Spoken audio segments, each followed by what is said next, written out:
les gens derrière. Alors attendez, attention un peu. Non, on va brasser, il n'y a pas ici.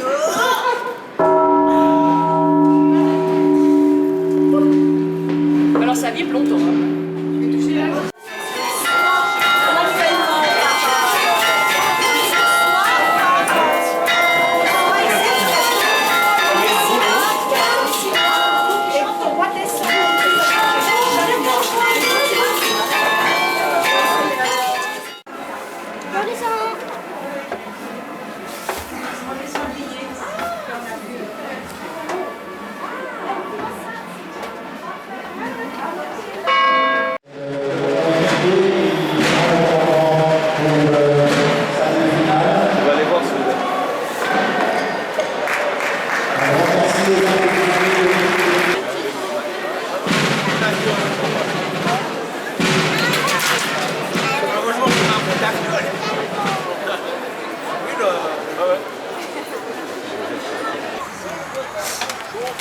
Vous vous souvenez que dans la nuit du 11 au 12 décembre 1602, par un froid intense, les troupes du duc Charles-Emmanuel Ier de Savoie s'approchent de Genève dans le but d'investir par la ruse et la force notre cité.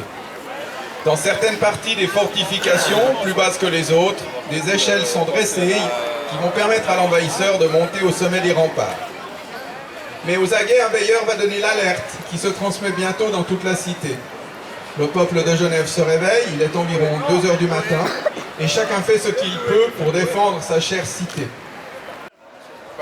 La compagnie de 1602 est fière de pouvoir vous présenter en état de faire campagne une pièce complète d'artillerie, telle que l'on pouvait la rencontrer sur les champs de bataille en Europe au début du XVIIe siècle. Ce faisant, elle maintient vivant le souvenir de l'engagement de celles et ceux qui, épris de liberté, gravèrent le lendemain de l'escalade sur l'une des voûtes de leur maison de ville « Pugnate Poaris et focis vos dominus, duodecim di decembris 1600 duo ». Combattez pour vos hôtels et pour vos foyers. Le Seigneur vous a délivré le 12 décembre 1602. Et maintenant, place aux artilleurs et vive Falco! Pour le chargement, canonniers, servants, à vos places, aux armes. Alors les servants vont maintenant prendre leurs armes, c'est-à-dire les ustensiles ou les instruments qui vont permettre de mettre Falco en état de tirer. Et ils prennent place autour de la pièce et attendent les ordres du chef de pièce. Allez, couvillons. Le premier servant intervient avec les couvillons. C'est un long manche de bois. En fait, toutes les armes sont constituées d'un long manche de bois. Les couvillons, c'est un manchon de tissu qui va permettre de nettoyer la pièce des résidus des tirs précédents. Bouchez la lumière. Un servant va boucher la lumière. Pendant toute l'opération de chargement, c'est par la lumière que nous ferons la mise à feu. À la poudre. Un servant muni de la lanterne ou cuillère, c'est selon, les deux termes sont consacrés, va chercher la poudre qui est mise à l'aide d'un gobelet en étain par un canonnier. La poudre dans le canon. Et à l'aide de cette lanterne, il va introduire la poudre dans le canon. La lanterne est un cylindre de cuivre ouvert sur le dessus. On descend jusqu'à taper sur le fond de l'âme. Et à ce moment, on fait faire un demi-tour à l'instrument. La poudre tombe au fond de la pièce. Et en tapotant sur le manche de bois, eh bien, on a la quasi-certitude de laisser la poudre dans son intégralité à l'intérieur du canon. Refoulez. Afin de compacter cette poudre et la rendre plus explosive, on la comprime contre le fond de la pièce et c'est à ce moment que le servant qui bouche la lumière a toute son importance, sinon la poudre ressortirait par l'orifice. Au fourrage. La poudre compactée est explosive, mais afin d'augmenter encore ce pouvoir explosif, on met une bourre de paille ou d'herbe ou de foin sur que l'on trouvera sur le champ de bataille. Pourquoi pas du gravier, pourquoi pas des branchages, tout est possible. Voilà qui est fait. Refoulez. À l'aide du refouloir, le servant intervient à nouveau et va pousser cette bourre de paille tout au fond de la pièce contre la poudre. Nous avons maintenant la charge pour le tir qui est en place au fond de l'arme de Falco. Écouvillonnez.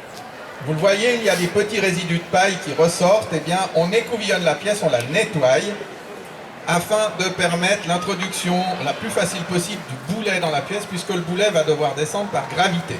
Le boulet dans le canon.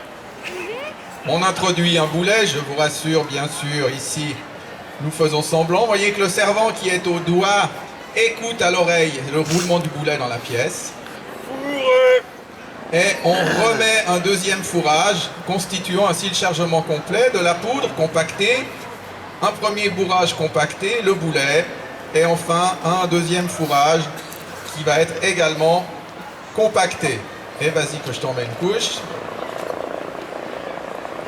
Refoulé. Alors c'est en principe à ce moment-là que le servant qui utilise le refouloir doit faire preuve d'une assez grande force pour pouvoir pousser tout ça au fond. Et voilà, Falco est maintenant chargé. Toutes ces opérations se sont déroulées à l'abri de la vue de l'ennemi. Libérez la lumière. Et la pièce va pouvoir maintenant sortir de cette zone protégée pour être mise en batterie. Dégorger. Amorcer.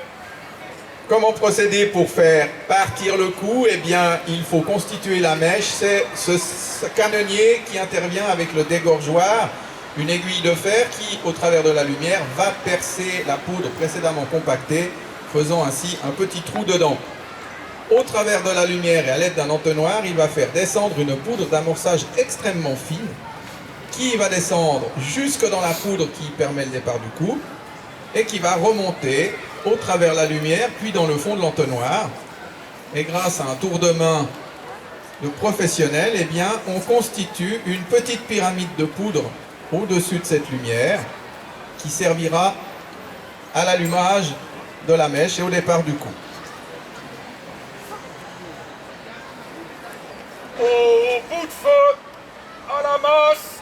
Le bout de feu s'approche de la pièce, il a dans les mains ce bout de feu équipé d'une mèche enflammée. C'est lui qui va procéder au tir. Je vous invite à vous boucher les oreilles. Oh le bras. Falco paraît à faire feu. Compris, faites feu. Compris, faites feu. Falco. Feu.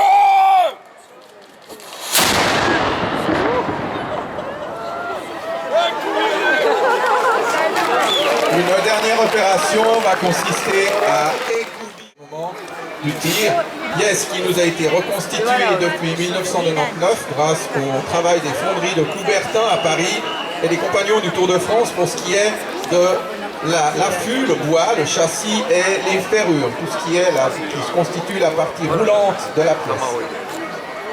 Voilà, je vous remercie d'avoir participé avec nous à ce tir.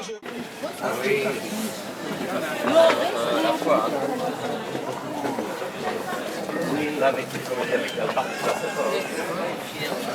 là, on descend aux enfers. En tout cas, ici, il y a la plaque qui passe à la fois. Puis tu mettais devant, tu les connais avec tout ça après l'autre.